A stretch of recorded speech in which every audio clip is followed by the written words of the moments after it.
Even though Memorial Day is past now, it's never too late to show your appreciation to veterans. Right. In fact, a long wait can make it even more important to give someone the proper recognition. And that's something Jackie Ward learned from a family that's been kept waiting for 70 years. And she joins us live now with their story. Good morning, Jackie.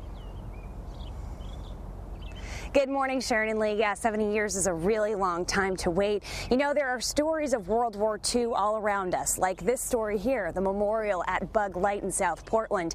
And sometimes teenagers have that reputation of being selfish or not really caring about those stories of history. But one sophomore at Maranacook High School, Sydney Green, changed all of that. She reconnected a family with their brother who died during World War II. Here's George Arsenault's story, a story that's been waiting 70 years to be told. Dear mother and family, well, here's your little boy from overseas writing to you. Well, the first time I heard a German 88 shell going over, I really hit the ground and started to dig a hole in my nose. Well, sister, your brother has to put a good night. What's more, because it's getting dark, I have to put this. George Arsenault's handwritten letters are a family treasure to his remaining brothers and sisters. The 17-year-old was drafted into the Army in the fall of 1943. He was one of 15 kids and fell 6th in the birth order. His brother Paul, or Leo as his friends call him, was born 2.5 years after George. In one of the letters, I think he mentions three or four women that he had to, if anything happened to him, my sister was to notify them. So I don't know. It had been almost a year since George left home to head overseas and enter his first battle at Anzio Beach as troops headed into Italy. He had been religious in writing to his family frequently, but at one point in August 1944, the letters stopped coming. We suspected something because we hadn't heard from him for I think it was either 4 or 5 weeks. And so we suspected there might be something that had happened to him. So, because he was pretty faithful in writing every week. Weeks after his death, the Arsenault family learned that George was killed in the second invasion of France. He was then buried in the Rhone American Cemetery in Draguignan, France.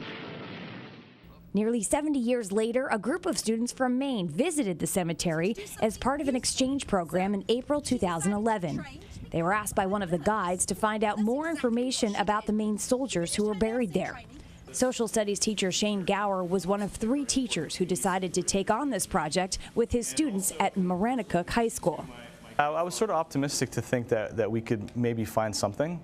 What I was a little concerned about was as every day goes by and we're that much further removed from World War II, there are fewer and fewer people left who are family members who would have the information. So during the summer between her freshman and sophomore year of high school, Sydney Green started to collect research online, trying to discover the story of a soldier from Maine, George Arsenault. She eventually connected with one of George and Leo's nephews. He says, I'm going to give you Sydney's number and you'll have to call her because I don't know any particulars about it. I said, well, we're doing this project for school, and I was wondering if you're the brother of George Arsenault. He said, yeah. So it kind of, and then I just started asking him questions and asked him if I was going to be able to meet up with him sometime.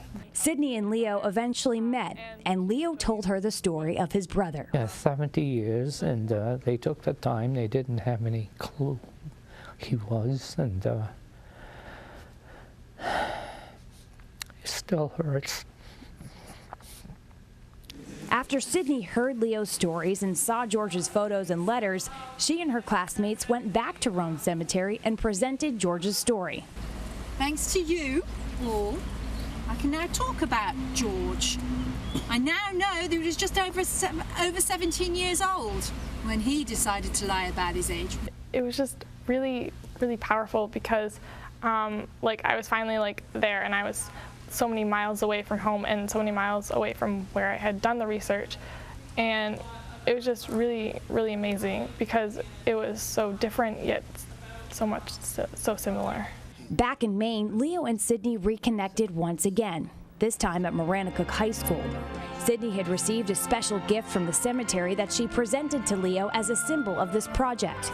It was a picture of his brother's headstone and a French and American flag with dirt on the ends of each of them, so that he'll always have a piece of his brother's gravesite thousands of miles away. You know, teenagers with grief, taking the time to get out there and do this and pay their respects to somebody, like I said, they didn't know him from nothing.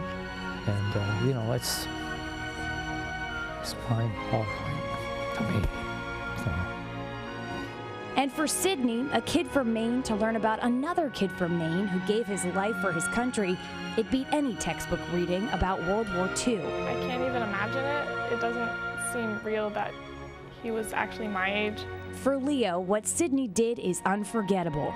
He said he'll forever be moved by her actions and perseverance to find out who his brother was, a hero from Maine.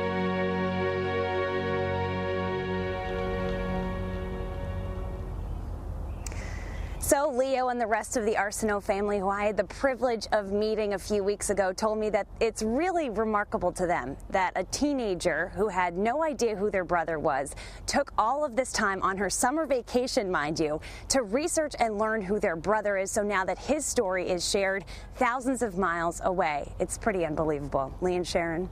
That's a great, great story. Yeah, really Jackie. touching on so many levels. And well told, too. Thank you very much.